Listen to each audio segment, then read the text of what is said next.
Mis hermanos, Dios les bendiga. Bienvenidos al canal Apología Adventista, donde se hacen estudios profundos y sólidos de la Biblia. Sean bienvenidos a otro estudio más o a otro repaso más de la lección de escuela sabática, esperando que este repaso sea para ampliar más el conocimiento personal y podamos profundizar más en la lección de escuela sabática, ya que muchos hermanos la estudian superficialmente, así que queremos ampliar más, queremos profundizar más, para que esto nos sirva para que los maestros de escuela sabática que imparten la lección cada sábado puedan dar un bosquejo más profundo y más amplio respecto a la lección de escuela sabática. Así que, hermanos, antes de iniciar, como siempre lo hacemos, les invitamos que si aún no lo han hecho, suscríbanse a nuestro canal. Para nosotros es muy importante que usted se suscriba, que comente también, que comparta estos videos, que le dé me gusta. De esta manera nuestro canal va a poder crecer y vamos a poder alcanzar a muchas almas con la verdad presente. Así que, hermanos, gracias por ser parte de este ministerio y gracias siempre por estar orando por este siervo para que Dios le dé más sabiduría para estar compartiendo la palabra de Dios y presentando temas sólidos y profundos. Así que, hermanos, antes de iniciar, queremos orar, viniendo de rodillas. Bendito Señor que estás en el cielo, santificado sea tu nombre. Gracias, Padre eterno, porque permites que tu siervo pueda impartir la lección de escuela sabática. Bendice a tus hijos que la van a escuchar, que todos podamos aprender más sobre estos interesantes estudios. Te pedimos, Señor, humildemente que nos des ese poder de lo alto para que nos guíe a toda verdad y nos ayude a entender tu palabra, pues te lo suplicamos en el nombre de Jesús. Amén. Ok, hermanos, Dios me los bendiga. La lección que vamos a repasar o a estudiar es la lección número 4. Trae como título Las Naciones, primera parte. El versículo para memorizar está en Daniel 7:14. Dice así: y le fue dado dominio. Aquí está hablando del Mesías, del Hijo del Hombre, por el contexto. El contexto es el versículo 13 y los versículos 9 y 10. Y dice el profeta: y le fue dado dominio, gloria y reino, para que todos los pueblos, naciones y lenguas le sirvieran. Su dominio es dominio eterno, que nunca pasará, y su reino uno que no será destruido. Según el libro de Daniel, quien le entrega este poderío y este reino es el Padre, el anciano de días. Cuando analizamos el contexto de este versículo para memorizar, debe de entenderse en el contexto del juicio, lo que los adventistas le conocemos como el juicio investigador o juicio preadvenimiento. El contexto lo dice Daniel capítulo 7, versículos 9 al 10. Ahí se habla de una sala de juicio. El juez se sentó y los libros fueron abiertos. Por lo tanto, si respetamos el contexto de este pasaje bíblico, vamos a comprender que es en el juicio donde el Padre le da dominio, gloria y reino al Hijo del Hombre. Vamos a ver en este repaso de la lección de que Cristo en el juicio recibe ese reino junto con la Nueva Jerusalén, y a ese evento se le conoce como las bodas del Cordero. Explicamos en la lección pasada de que la boda del Cordero representa la última fase del juicio investigador, donde el Padre embiste a Cristo con la dignidad de rey y al mismo tiempo se le da su esposa, que es la Nueva Jerusalén. A ese acto de cambio de vestimenta que hace el Padre a su Hijo Jesucristo se le conoce como la boda del Cordero. Y es en el juicio donde Cristo se le da dominio, gloria y reino. Esto lo corrobora el libro Conflicto de los Siglos, página 422, párrafo 2.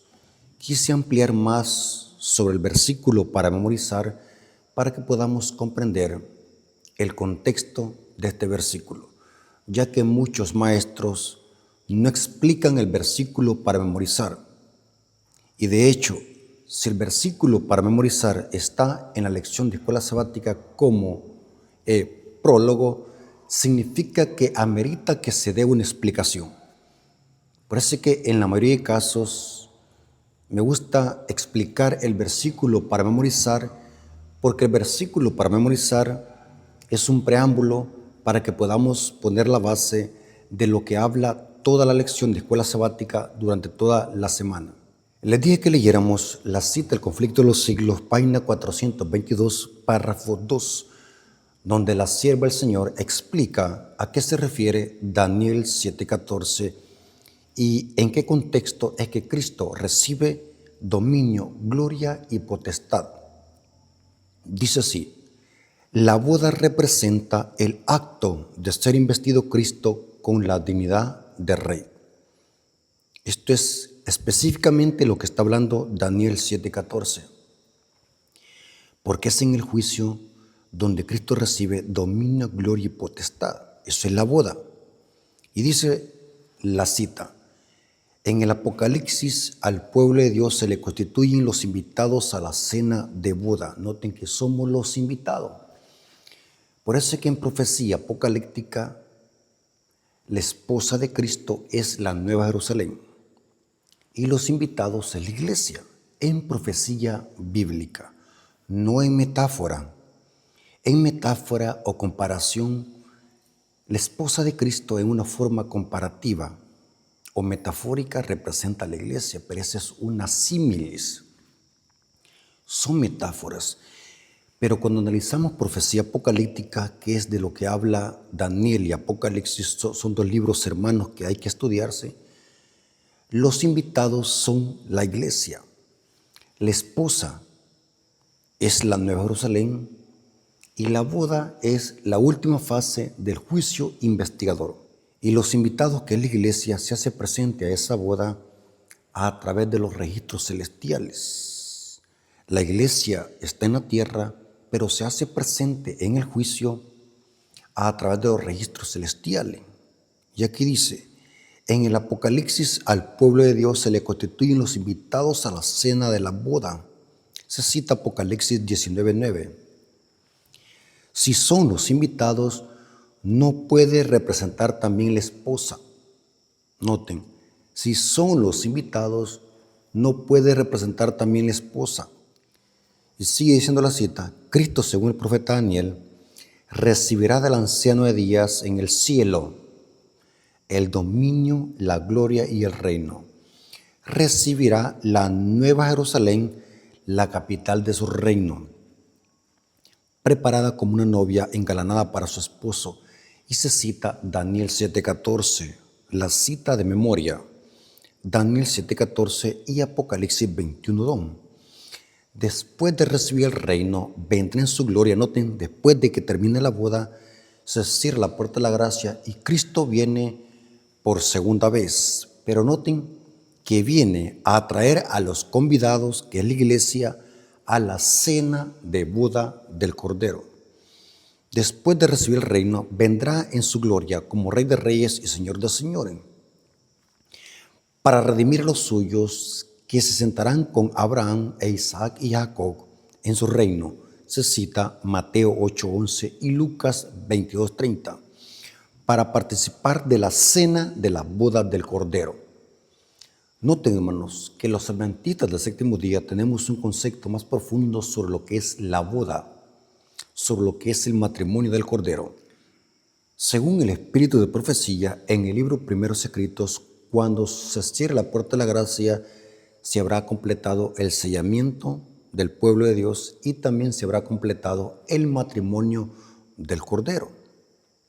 Ahora, es interesante, hermanos, que para entender el significado de que Cristo en el juicio se recibe dominio, gloria y reino, es importante entender que los reinos del mundo pertenecen a Cristo.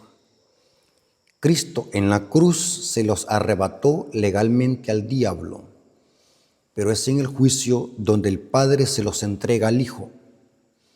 ¿Me doy a entender? O sea que en la cruz Cristo los arrebató legalmente al diablo, lo ganó, podemos decir así, a través de su muerte. Eso lo dice Hebreos 2:14. Pero en el juicio, el Padre le da el dominio, el poder y la gloria. En ese mismo contexto se habla de la séptima trompeta. La séptima trompeta en la escatología bíblica debe de ubicarse desde el momento donde Cristo recibe el poder y el reino. Todos sabemos como adventistas del séptimo día que fue en el 28 de octubre de 1844. Y el sonar de la séptima trompeta culmina hasta que se cierre la puerta de la gracia.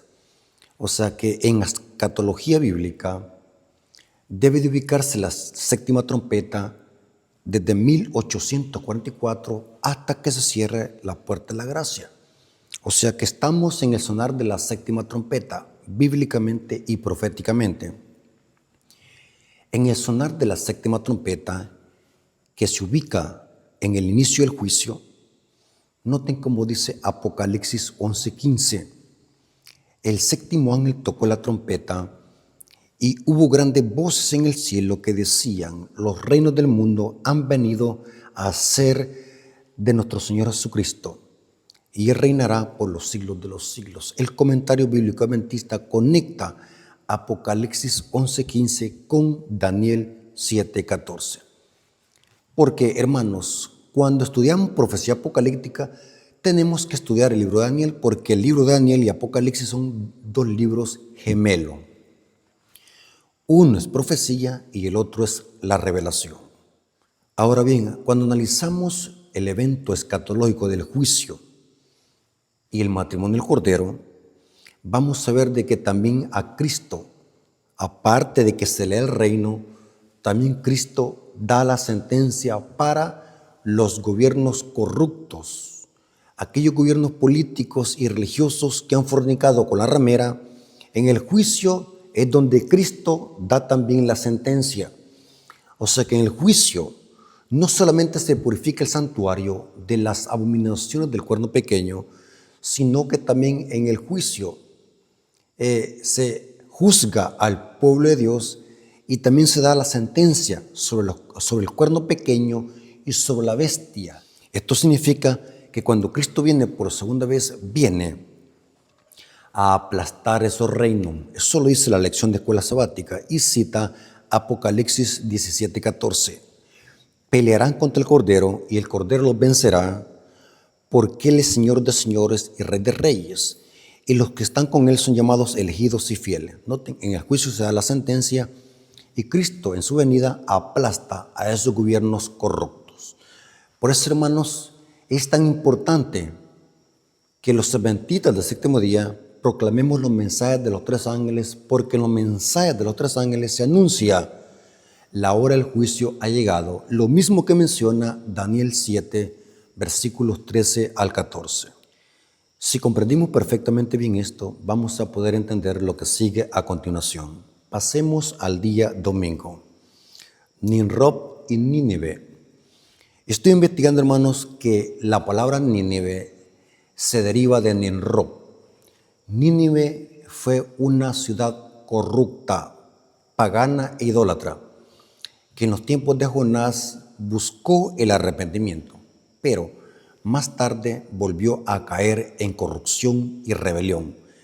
Y en el libro de Nahum se da el castigo y la destrucción para la misma ciudad de Nínive, que en los tiempos de Jonás se arrepintió, pero en los tiempos de Nahum recibe su castigo porque volvió a caer peor que antes. Ahora, pero es interesante que aquí se menciona en el día domingo a Nimrod. Dios estableció el Edén, era una parte del cielo que se plantó en la tierra. Vimos en otro estudio que el jardín del Edén era una parte del cielo que se plantó en la tierra después que Dios había creado y ordenado la tierra. El Edén era donde iban a vivir nuestros primeros padres, si se mantenían fieles a los mandamientos de Dios. Pero por culpa del pecado y por la desobediencia de Adán y Eva, fueron expulsados de este hogar. Y dice el Espíritu de Profecía que el jardín del Edén permaneció mucho tiempo después del pecado. Y dice esta cita que vamos a leer que un poco antes del diluvio, antes de que viniese el diluvio, Dios lo volvió a transportar. Se infiere que fue transportado otra vez al cielo. Eso lo corrobora Pablo en 2 Corintios capítulo 12, versículos 1 al 4. Pero es interesante, hermanos, que el jardín del Edén fue llevado otra vez al cielo después de que fueron expulsados Adán y Eva de este paraíso. Esto lo corrobora el Espíritu de Profecía en el libro Patriarcas y Profetas, página 41. Noten cómo dice: el huerto del Edén permaneció en la tierra mucho tiempo después que el hombre fuera expulsado de sus agradables senderos. Allí iban Adán y sus hijos a adorar a Dios, o sea, cerca, no es que entraban, sino que cerca. Y dice, allí renovaban sus votos de obediencia a aquella ley cuya transgresión los había arrojado del Edén. Cuando la ola de iniquidad cubrió al mundo y la maldad de los hombres trajo la destrucción por medio del diluvio, la mano que había plantado el Edén lo quitó de la tierra. Pero en la restitución final, cuando haya un cielo nuevo y una tierra nueva, y se cita Apocalipsis 21:1, será restaurado y más gloriosamente embellecido que al principio. Noten, hermanos, claramente, el Edén iba a ser el hogar de nuestros primeros padres. Allí iban a vivir, pero por culpa del pecado fueron expulsados.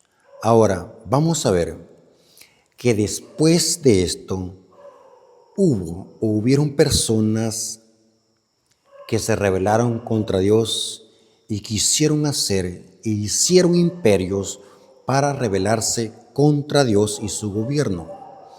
Tenemos el caso de Nimrod. Ahora, la lección de escuela sabática, recordemos de que viene presentando la forma correcta para poder interpretar las profecías apocalípticas. En este caso, en el día domingo, viene hablando de Nimrod, porque vamos a ver de que para entender la caída de Babilonia en Apocalipsis 18 es importante comprender los orígenes de Babilonia. Y los orígenes de Babilonia inician con Babel.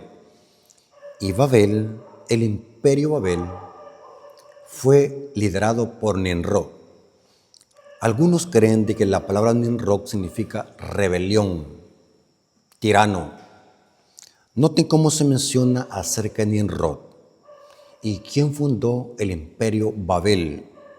Génesis capítulo 10, versículos 8 al 10, hablando de Nimrod.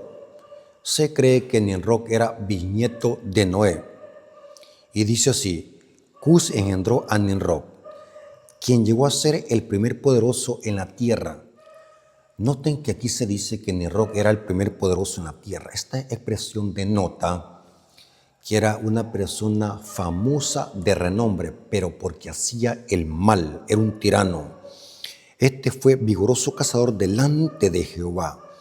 O sea, era una persona rebelde delante de Jehová, por lo cual se dice, así como Nimrod, vigoroso cazador delante de Jehová, y fue el comienzo de su reino Babel. Noten, quien edificó Babel, quien lideraba el imperio Babel, era Nimrod. Y fue el comienzo de su reino Babel, Erech, Acab y Calné, en la tierra del Sinar. Noten, tierra del Sinar. Esto lo corrobora que aquí inició la gran Babilonia. La Babilonia apocalíptica y la Babilonia daniélica tiene sus orígenes con Nimrod y con el imperio Babel. Ahora, ¿qué hizo Nimrod? Nimrod lideró una rebelión, una apostasía mundial. Nimrod quería establecer un falso sistema de nuevo orden mundial para aglomerar al mundo y que hubiese una torre y que esa ciudad fuese una metrópolis para gobernar todo el mundo, todo el globo terráqueo. O sea que el objetivo de Nimrod era rebelarse en contra de Dios, cuando Dios mismo había dicho a Adán y a Noé que se esparcieran, que se multiplicaran. Pero aquí Nimrod está aglomerando a una apostasía mundial.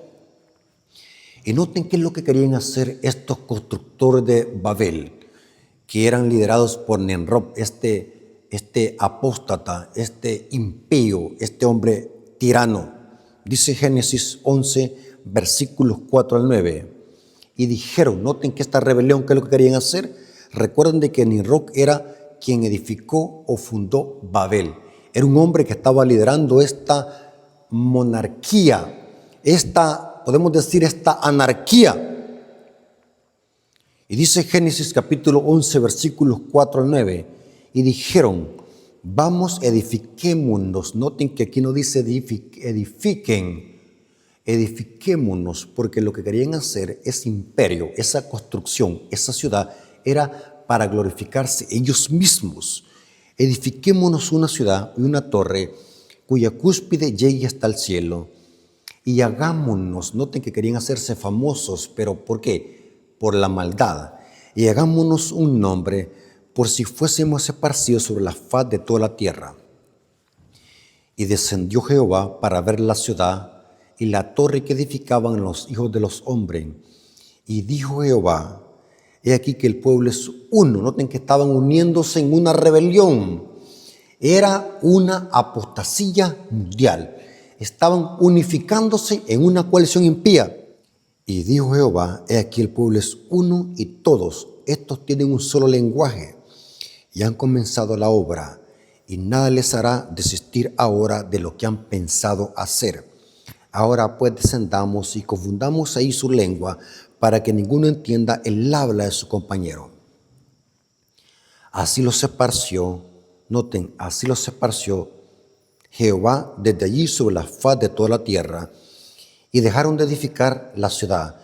Por esto fue llamado el nombre de ella Babel. Noten cómo se llamaba Babel. Pero ¿quién edificó Babel? Vimos en los versículos 8 y 9 del capítulo 10 que fue Nimrod, cuyo nombre significa rebelde, tirano. Y dice, porque allí confundió Jehová la lengua de toda la tierra, y allí los esparció sobre la faz de toda la tierra. Noten que parece que existen miles de idiomas y dialectos, porque se originaron en Babel. ¿Qué significa Babel? Babel significa confusión. Pueden corroborar eso en un diccionario Strong. O sea que para entender o comprender el símbolo de Babilonia en Apocalipsis 17 y en Apocalipsis 18, tenemos que conocer perfectamente bien el origen de este imperio Babel. Lo que pasará en el tiempo del fin, porque el diablo va a unificar a todos los poderes políticos y religiosos junto con la madre y las hijas de Apocalipsis 17. La historia se vuelve a repetir. Lo que pasó en Babel se va a volver a repetir a nivel de escala. El diablo va a unificar a todas las naciones, a todos los reyes políticos junto con la madre y las hijas para perseguir al pueblo de Dios que guarda los mandamientos. El libro Conflicto de los Siglos, página 378, explica de dónde proviene la palabra Babilonia. Conflicto de los Siglos, página 378, párrafo 2 dice, la palabra Babilonia se deriva de Babel, que significa confusión. Se emplea en las Santas Escrituras para designar las varias formas de religiones falsas y apóstatas.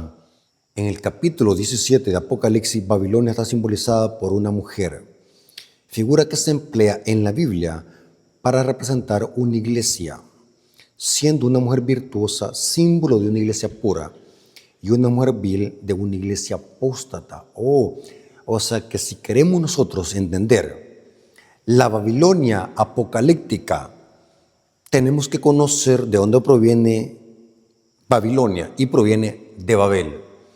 O sea que lo que pasará en Apocalipsis 13 de una coalición impía entre el dragón, la bestia y el falso profeta, va a haber una unificación. Esto proviene de Babel.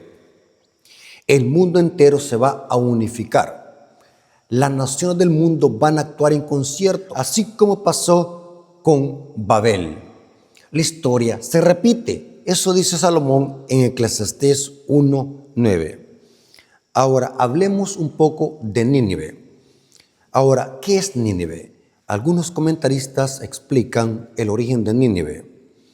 El significado del nombre no está tan claro, dicen ellos.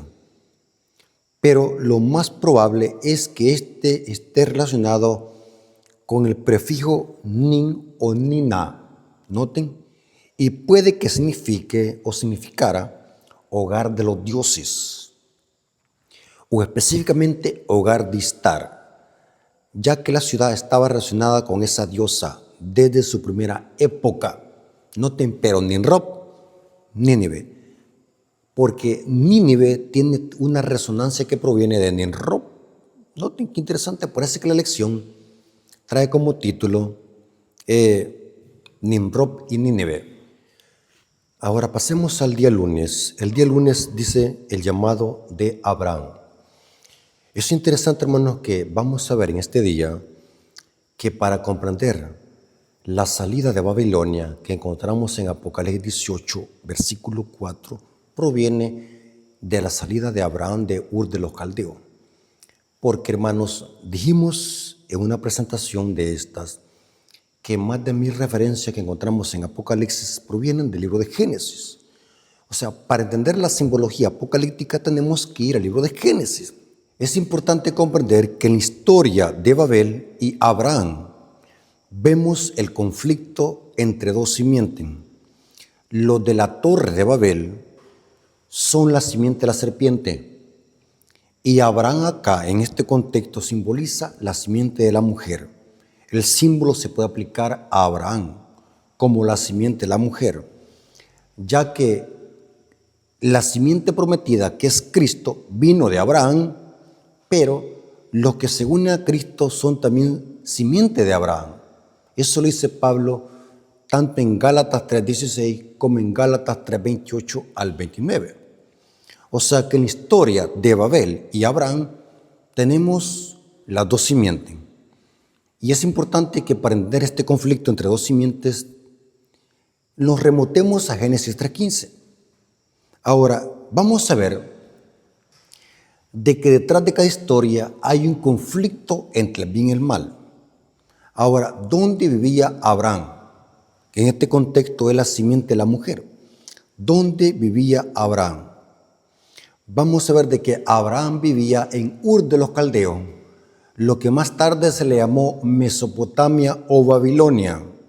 Génesis capítulo 11, versículos 27 al 28. Noten cómo dice. Estas son las generaciones de Taré. Taré era el padre de Abraham. Taré engendró a Abraham, a Nacor y a Harán, y Harán engendró a Lot. Y murió Harán antes que su padre Taré en la tierra de su nacimiento, de Ur de los Caldeos.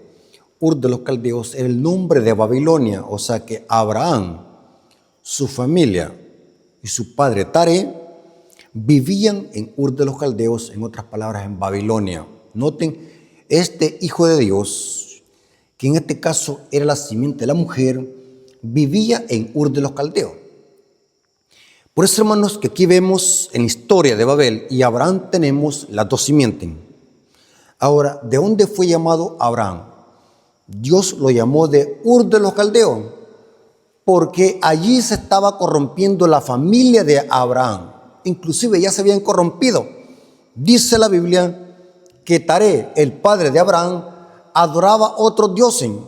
Así que Dios, evitando de que Abraham no se fuese a corromper en Ur de los Caldeos, siguiendo las costumbres de sus padres, llamó a Abraham. Porque Dios sabía, y Él es soberano, Él conoce el futuro, Dios haría de que de la simiente de Abraham, o sea, de la descendencia de Abraham, vendría el Mesías prometido. En efecto, de eso dice Pablo en Gálatas 3:16. Ahora, ¿por qué Dios tenía que llamar a Abraham de Ur de los Caldeos? Para evitar que la prole o la descendencia de Abraham se corrompiera. Josué 24, 2 al 3, noten lo que dice. Y dijo Josué a todo el pueblo: así dice Jehová, Dios de Israel: vuestros padres habitaron antiguamente al otro lado del río, esto es Taré, padre de Abraham y de Nacor, y servían a dioses extraños. Noten lo que estaban haciendo: servían a dioses extraños. Y yo tomé a vuestro padre Abraham del otro lado del río y lo traje por toda la tierra de Canaán, y aumenté su descendencia y le di a Isaac. Dios llamó a Abraham de Babilonia. Técnicamente Abraham vivía en Babilonia. Dios lo llama para que no se fuese a corromper, porque toda su familia se había corrompido adorando a otros dioses. El diácono Esteban, en su sermón dado a los fariseos, especifica dónde vivía Abraham y dice que en Mesopotamia. La palabra Mesopotamia es una palabra compuesta, significa entre dos ríos, porque la única ciudad que estaba situada entre dos ríos era la antigua Babilonia. Los ríos eran el Éufrates y el Tigris. Hechos capítulo 7, versículos 2 al 4, noten cómo dice Esteban, de donde Dios llamó a Abraham. Y él dijo: varones hermanos y padres, oíd, el Dios de la gloria apareció a vuestro padre Abraham, estando en Mesopotamia. Mesopotamia significa Mesopotamos, entre dos ríos, antes que morase en Harán, y le dijo: sal de la tierra de tu parentela y ven a la tierra que yo te mostraré. Entonces salió de la tierra de los caldeos y habitó en Harán. Noten, Abraham vivía en Babilonia, y Dios llamó a vuestro padre Abraham de Babilonia. Y dice: muerto su padre, Dios le trasladó a esta tierra en la cual vosotros habitáis ahora. Noten, hermanos, que todo esto es tipología. Vemos en Génesis 11 el imperio Babel, el inicio de Babilonia. Ahora vemos que Dios llama a Abraham de Ur de los Caldeos. Técnicamente Dios llama a Abraham de Babilonia. Esto es tipología. Según Apocalipsis 18, versículo 4, Dios tiene un remanente que también lo va a llamar de Babilonia. Así como Dios llamó a Abraham de Babilonia para que saliera de la corrupción, de la idolatría, también Dios llama a su pueblo de la Babilonia espiritual, que representa los sistemas falsos y apóstatas de falsa religión. Dios tiene verdaderos hijos de Dios en estos sistemas y los va a sacar a través de un mensaje que es los mensajes de los tres ángeles. Apocalipsis 18, versículo 4 dice: y oí otra voz del cielo que decía: salid de ella, pueblo mío, para que no seas partícipe de sus pecados, ni recibas parte de sus plagas. Si Dios llama a sus hijos que salgan de Babilonia, significa que la mayoría de hijos de Dios están en Babilonia. ¿Qué es Babilonia? Los sistemas apóstatas, catolicismo y protestantismo apóstata como sistema. La mayoría de hijos de Dios están en estos sistemas y Dios los va a sacar. Pero ¿qué manera usará Dios para sacar a estos hijos de Dios? La proclamación de los mensajes de los tres ángeles, la proclamación del fuerte pregón impulsado por la lluvia tardía, será el último mensaje que sacará a los hijos de Dios de Babilonia. Lo que en la parábola de Mateo se le llama los obreros de la hora undécima. Los que salgan de Babilonia a última hora, antes de que cierre la puerta de la gracia, esos son los obreros de la hora undécima. Saldrán de las diferentes iglesias protestantes y católicas y conocerán la verdad y la proclamarán con poder y gloria. Esto lo corrobora el libro Mensajes Selectos, tomo 3, página 441, párrafo 3, dice, esta cita es poderosa. Mensajes Selectos, tomo 3, página 441, párrafo 3, dice: habrá muchos que saldrán de las filas del mundo y de las diferentes iglesias, aún de la iglesia católica, cuyo celo excederá en mucho al de los que hasta ahora han estado en las filas para proclamar la verdad. Por esta razón, los obreros de la hora undécima recibirán un denario.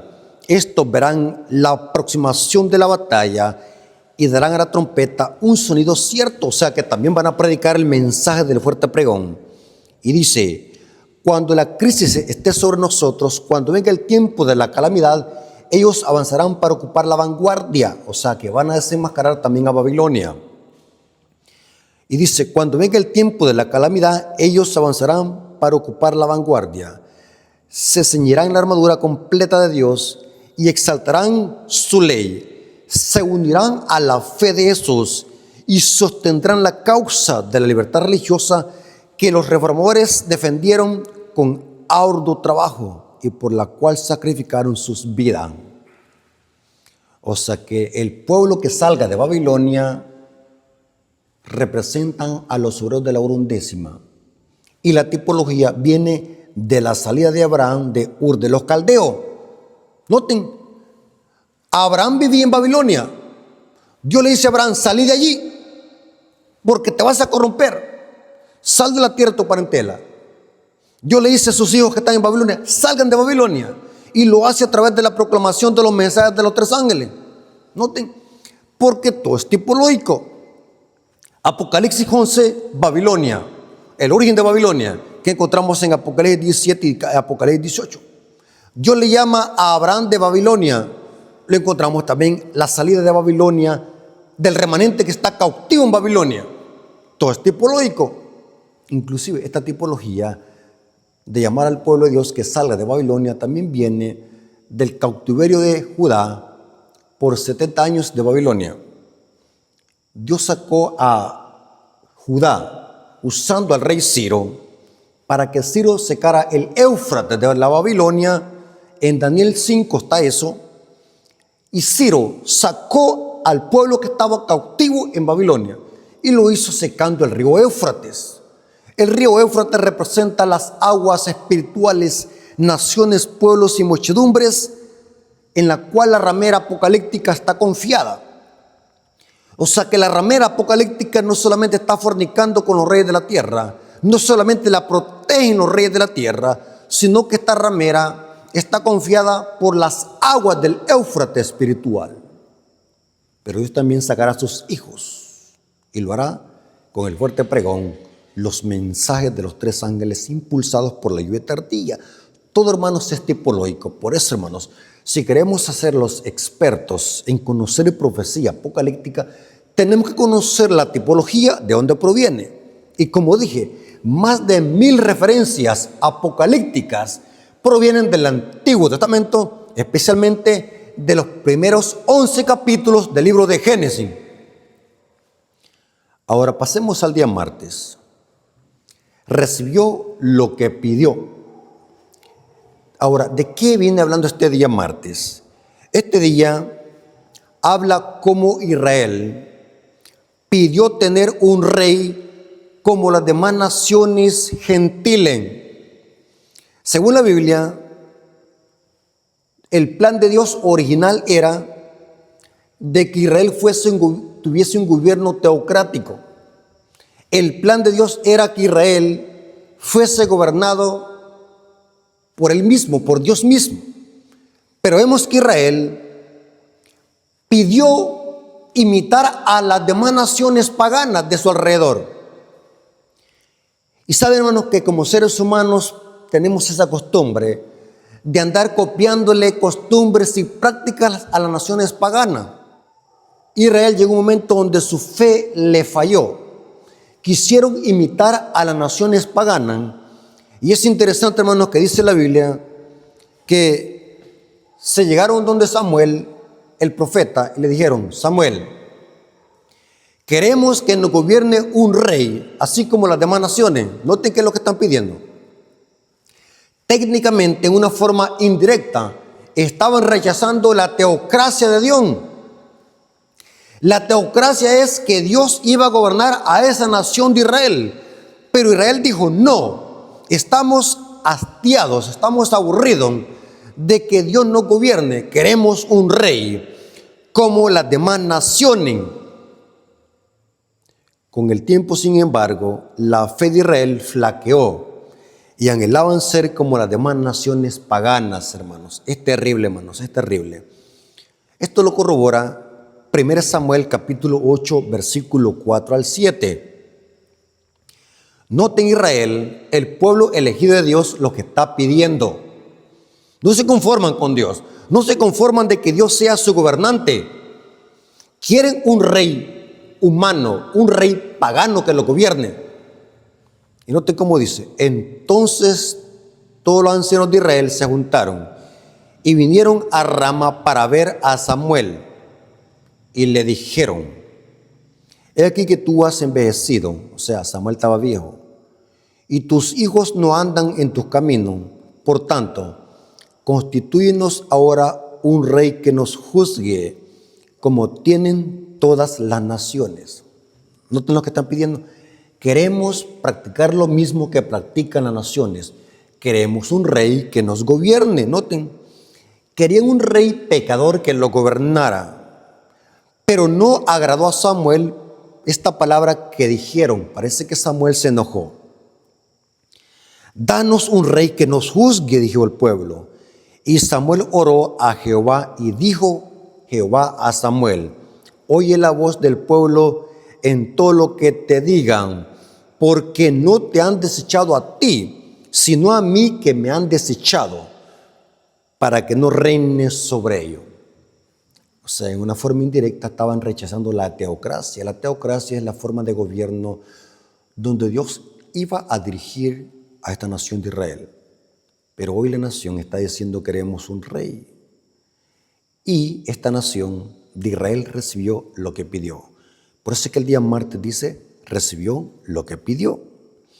Ahora es importante, hermanos, que aunque el hecho de ser gobernado Israel por un rey humano, imitando a las naciones paganas, no era plan de Dios, no era necesario que un rey lo gobernara a Israel. No era necesario, porque Dios era el esposo espiritual. Era Dios que los sacó con mano poderosa de Egipto. Dios se casó con Israel en las faldas del monte de Sinaí. Hizo un pacto con Israel. Eso lo dice Éxodo 19. No era necesario que Israel pidiese eso. Pero a pesar de eso, escuchen. A pesar de eso, en un mundo caído, que no es teocrático, el mundo en que vivimos no es teocrático, sino que es democrático. En algunos países hay monarquía. Explico qué quiero decir. El gobierno de Israel era teocrático. Dios directamente dirigía a Israel. Pero en el mundo que vivimos, los regímenes de gobierno son diferentes. Hay monarquías, reyes que se suceden el reinado. Tenemos democracia, donde el pueblo elige su gobernante. Demos pueblo, gracia, gobierno. A pesar de las distintas formas de gobierno que tengamos en el mundo, en un mundo caído, explico, en un mundo caído es necesario que Dios establezca los gobiernos políticos y religiosos para que gobiernen en su esfera legítima. En un mundo lleno de pecado, en un mundo caído, Dios establece a través del pueblo a gobernantes civiles y políticos en la esfera política, no religiosa. O sea, en otras palabras, la iglesia vive en dos gobiernos en esta tierra. Vivimos en el gobierno de César y como iglesia vivimos en el gobierno de Dios. Tenemos que dar a César lo que es del César y a Dios lo que es de Dios. O sea que la iglesia respeta la ley de Dios y también respeta las leyes civiles. O sea, en un mundo caído, los gobiernos políticos o paganos, podemos decir así, son buenos, pero mientras gobiernen en su esfera legítima. Digo esto que son buenos en un mundo caído. En la tierra nueva no habrán gobiernos políticos y religiosos, porque la iglesia, el pueblo de Dios será gobernado por Dios mismo. Él será nuestro Rey de Reyes y Señor de Señores. Pero mientras tanto, el vivir aquí en esta tierra, vivimos en dos reinos, vivimos en el reino de Dios y vivimos en el reino de César.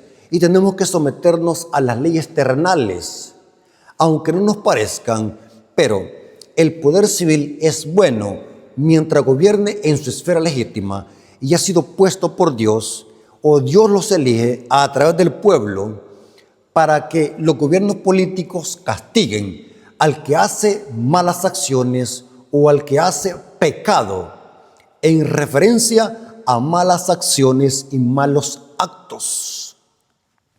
Esto lo corrobora el libro Deseado a toda la gente, página 776, párrafo 2, dice: el Estado, noten, el Estado también ha sido ordenado por Dios para conservar el orden y proteger a los hombres contra la violencia. Noten que el Estado es bueno, los gobiernos políticos son buenos, y esto lo dice Pablo claramente en Romanos 13, versículo 1 hasta el 8. El gobierno terrenal, el gobierno humano es bueno mientras, noten, pero mientras gobierne en su esfera legítima, que tiene que ver con que se cumplan y se castiguen el quebrantar los mandamientos de la segunda tabla. Eso lo hemos explicado en otras ocasiones. Dice acá que el Estado también ha sido ordenado por Dios para conservar el orden y proteger a los hombres contra la violencia. Existe a causa del pecado. Si no hubiese pecado, no tendría razón de existir. Su misión consiste solamente en evitar, por medio del temor, de las penalidades que cometan el mal las personas de malas intenciones. Actuando en su propia esfera es siempre útil y será mientras exista el pecado en el cumplimiento de su más alto propósito. No puede tener ninguna relación con la iglesia. Noten que los gobiernos políticos son buenos, pero separados de la iglesia. La iglesia debe estar separada de los poderes políticos, porque cuando la iglesia se une con la política, vimos en la semana pasada que eso es fornicación espiritual, adulterio. La religión no debe hallar cabida en los libros de los estatutos, y la iglesia no debe hallar reconocimiento allí. ¿A dónde? En los libros de los poderes políticos. Entonces, bien importante que nosotros podamos comprender el contexto de cada tema que estamos analizando. No era el plan de Dios que Israel eligiera un gobernante pagano, un gobernante civil. En la teocracia de Israel, después el rey llevaba la rienda del poder civil, el rey político. En este caso, el primer rey fue Saúl, que vemos de que más tarde Saúl se corrompió. El poder se le subió al cerebro. Los humos, como decimos, se le subieron a la mente y empezó a gobernar tiranamente. Pero, mientras tanto, los gobiernos políticos son buenos mientras gobiernen en su esfera legítima. Son servidores de Dios porque son para castigar al que hace lo malo, dice Pablo en Romanos 13. Pero cuando los poderes políticos se saltan a la esfera que no les corresponde, que es la primera tabla de la ley, ahí los gobiernos políticos están hablando como dragón. Quise aclarar este punto para que no hubiese ninguna confusión. Aunque no era el plan de Dios que Israel tuviese un rey político, pero porque era teocrático el gobierno de Israel. Mientras hoy en un mundo caído, democrático y monarquía, Dios permite que existan gobiernos políticos para que gobiernen en su propia esfera, pero para castigar al que hace lo malo. En otras palabras, para que castigar a aquel que quebranta los mandamientos de la segunda tabla de la ley. César no tiene que inmiscuirse en la primera tabla de la ley, porque esa es mi relación con Dios, claramente. Pasemos al día miércoles. El día miércoles dice los gobernantes de los gentiles. Ahora, ¿de qué viene hablando el día miércoles? Los gobernantes o el papel de los gobernantes de las naciones es enseñorearse de la gente. En algunos casos dictan leyes tiranas y déspotas. Es cierto, hermanos, el papel de los gobiernos terrenales es dominar a la gente, o sea, enseñorearse. Ese es el papel que Dios le da al poder político, a los gobiernos de las naciones, que dominen el pueblo, que lo tengan con miedo. El gobierno político, eso es lo que hace, hermanos, infringir miedo. Y advierte, si haces esto, te haré esto. Porque esa es la función del gobierno político. Enseñorearse del pueblo, enseñorearse de la gente. En algunos casos, los poderes políticos abusan de su autoridad y se hacen dictadores, tiranos y déspotas. Pero no es que los gobiernos políticos sean malos, son buenos porque son establecidos por Dios, dice Pablo. Lo malo es cuando ellos dictan leyes tiranas y déspotas que atacan la primera tabla de la ley. Mientras tanto, son servidores de Dios para castigar al que hace lo malo. Cristo dijo claramente qué es lo que hacían los gobernantes del mundo con la gente. Mateo 20, 25 al 28. Mateo capítulo 20, versículos 25 al 28. Entonces Jesús, llamándolos, dijo: sabéis que los gobernantes de las naciones se enseñorean de ellos, y los que son grandes ejercen sobre ellos potestad. Mas entre vosotros, o sea, los discípulos, mas entre vosotros no será así. Noten que el gobierno de la iglesia es diferente. Dios, a través del evangelio, inculca en la mente de los seres humanos obediencia por amor, no por miedo. Mientras que el gobierno civil hace que la gente le obedezca por miedo, infunde miedo al que hace lo malo. Noten, bien diferente. Dios nos invita a que le obedezcamos por amor, que le sirvamos por amor, que seamos hijos, que actuemos y obremos por amor. Ahora noten, mas entre vosotros no será así, sino que el que quiera hacerse grande entre vosotros será vuestro servidor, y el que quiera ser el primero entre vosotros será vuestro siervo. Como el Hijo del Hombre no vino para ser servido, sino para servir y para dar su vida en rescate por muchos. El lema del reino de los cielos es servir. ¿Saben de qué es la esencia del evangelio? Servir. Mientras más alto sea el puesto de alguien, tiene que servir para que sea grande en el reino de los cielos, porque ese es el lema del reino de los cielos. Pero puede suceder el caso que la iglesia pierda de vista este principio y se una con los poderes políticos en una coalición impía. Esto pasó con la iglesia primitiva. Noten qué importante, la iglesia ha sido llamada para servir, para preocuparse por sus prójimos. La iglesia ha sido llamada para servir en la sociedad, para servir como buen ejemplo, dando buen testimonio, involucrándose en las necesidades de la sociedad. Hemos sido llamados para servir, no solamente en la iglesia, sino también en la sociedad que vivimos. Tenemos que servir como iglesia. Tenemos que ser luz a las naciones en todos los sentidos. Es interesante, hermanos, que vemos lo que dice el comentario bíblico sobre lo que hizo la iglesia primitiva al mezclarse con los poderes políticos en una amalgama. La iglesia primitiva perdió de vista este principio de servir y buscó la ayuda del paganismo, de los poderes políticos. Y el diablo usó a Constantino el Grande para mezclar el paganismo con la iglesia primitiva. Y esto lo corrobora también el comentario de la lección de escuela sabática. Noten cómo dice el comentario de la lección de escuela sabática del día miércoles. Algo similar ocurrió en la historia de la iglesia cristiana. El Estado comenzó a intervenir en asuntos religiosos. Noten cómo poco a poco, esto fue gradual, cómo la apostasía de la iglesia fue gradual, cómo la iglesia primitiva poco a poco fue buscando la ayuda del poder civil, de la política. Y vimos la semana pasada que esto se llama fornicación, esto es adulterio. Una vez que el Estado tuvo un pie puesto dentro de la iglesia, las cosas fueron de mal en peor. Yo siempre he dicho, hermanos, que la apostasía no es abrupta, no es impulsiva, es gradual. Va con pasos progresivos. Esto pasó con la iglesia primitiva. Empezó a mezclar el paganismo con el cristianismo empezó a buscar a los poderes políticos para solucionar sus problemas. Y poco a poco la iglesia fue metiéndose en asuntos políticos. Y la política empezó a plantar sus pies en la iglesia. Fue tremendo, hermanos, fue tremendo. Esto lo corrobora mucho el conflicto de los siglos, cómo la iglesia buscó la ayuda del poder civil.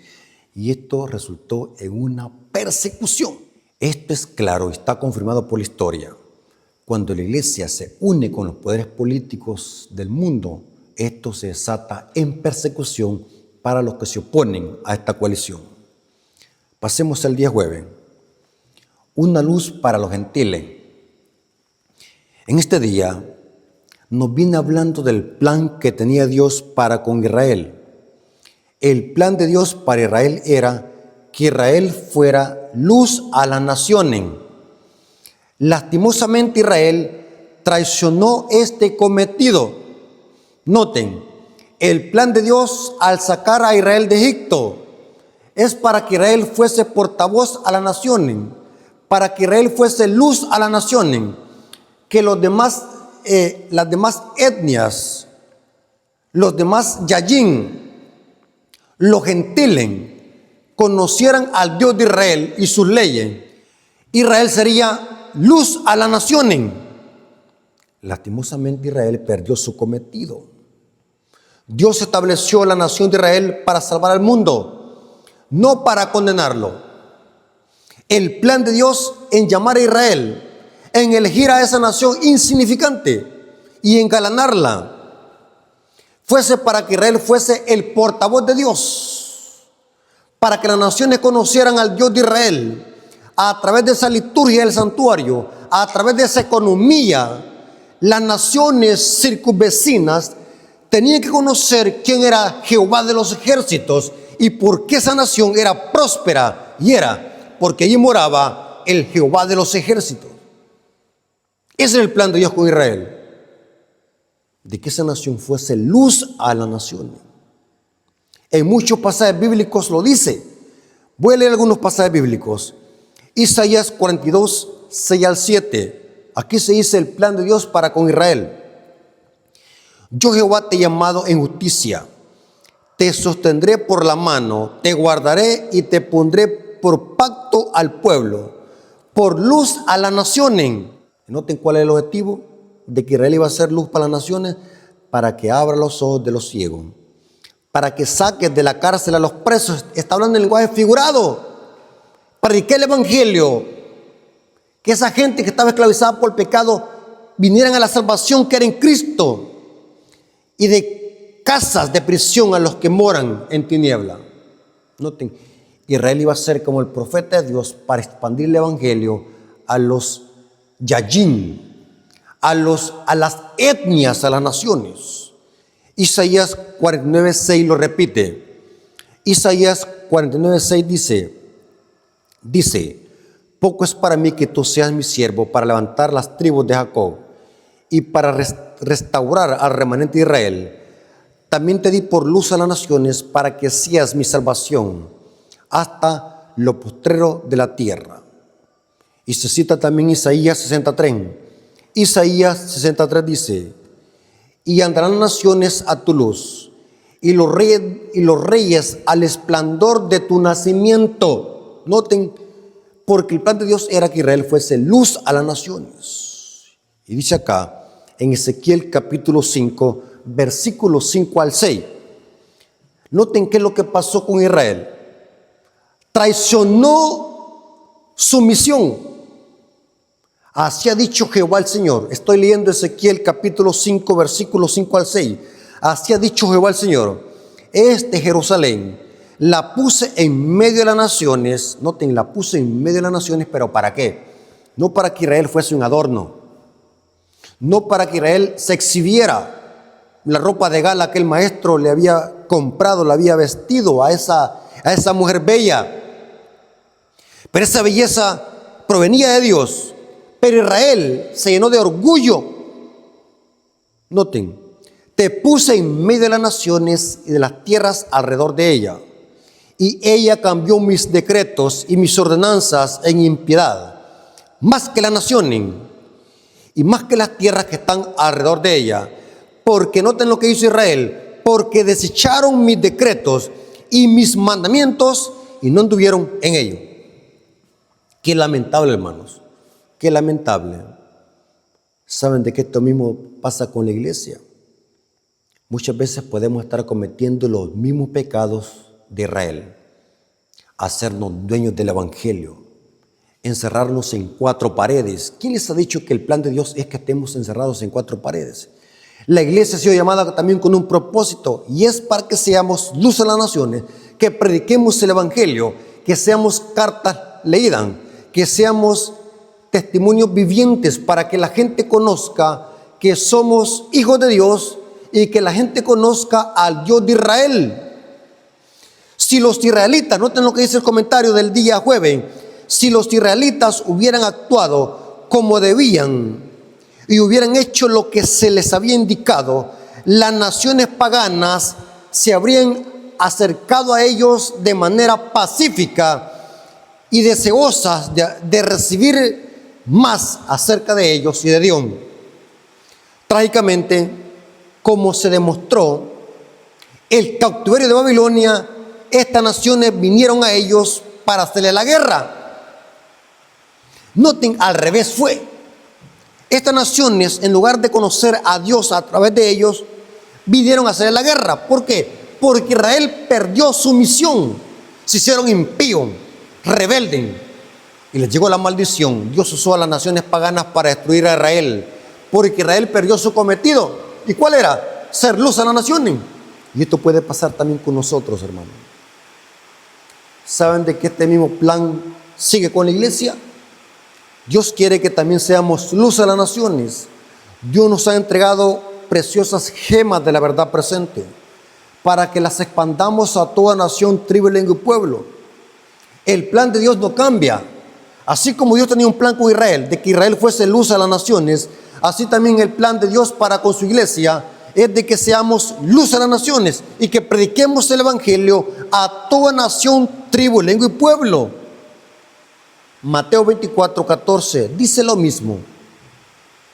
Y será predicado este evangelio del reino en todo el mundo para testimonio a todas las naciones, y entonces vendrá el fin. Pero ¿quién lo va a hacer? La iglesia. Tenemos que predicar el evangelio. Dios nos ha puesto en esta tierra para hacer luz a las naciones. ¿De qué sirve que tengamos un precioso mensaje si no lo predicamos ni lo vivimos? Estamos en la misma condición que el Israel apóstata. El mensaje de los tres ángeles es que prediquemos a toda nación, tribu, lengua y pueblo. Apocalipsis 14:6 dice: vi volar por en medio del cielo a otro ángel que tenía el evangelio eterno para predicarlo a los moradores de la tierra, a toda nación, tribu, lengua y pueblo. Es lo mismo. Dios no cambia.